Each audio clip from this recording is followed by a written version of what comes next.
ഞാൻ ജോലിക്ക് നിൽക്കുന്ന സ്ഥലത്ത് ഒരു ചേച്ചി ഇതാ ഈ ഒരു സംഭവം വിൽക്കാനായിട്ട് കൊണ്ടുവരും.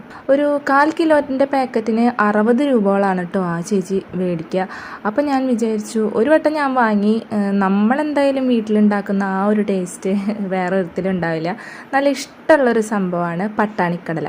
അപ്പോൾ ഇത് ഗ്രീൻ പീസ് വെച്ചിട്ട് ഉണ്ടാക്കണമെന്ന് ഞാൻ കുറച്ച് വീഡിയോസൊക്കെ കണ്ടപ്പോഴാണ് മനസ്സിലായത്. അങ്ങനെ തലേന്ന് ദിവസം ഗ്രീൻ ബീൻസ് കൂട്ടാനും ഇതിനും വേണ്ടിയിട്ടായിട്ട് കുതിരാനായിട്ട് വെച്ചു. പിറ്റേ ദിവസം അതിലൊക്കെ വെള്ളം വാറ്റി കളഞ്ഞതിന് ശേഷം ഇതേപോലെ വെളിച്ചെണ്ണയിൽ വറുത്തെടുക്കുകയാണ് കേട്ടോ. അപ്പോൾ സംഭവം അടിപൊളി ടേസ്റ്റാണ്. ഞാനിതിൽ വേറെ കളറും സംഭവങ്ങളൊന്നും ആഡ് ചെയ്തിട്ടില്ല. അപ്പോൾ അവസാനം വറുത്ത ഭാഗം കുറച്ചങ്ങ് കരിഞ്ഞു പോയി കേട്ടോ.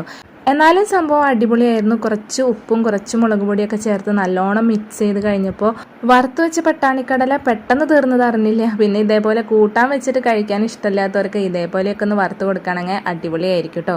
പിന്നെ അധികം എണ്ണയൊന്നും പിടിക്കാത്ത ഒരു ഐറ്റമാണ്. അപ്പോൾ എല്ലാവരും ട്രൈ ചെയ്ത് നോക്കാം കേട്ടോ.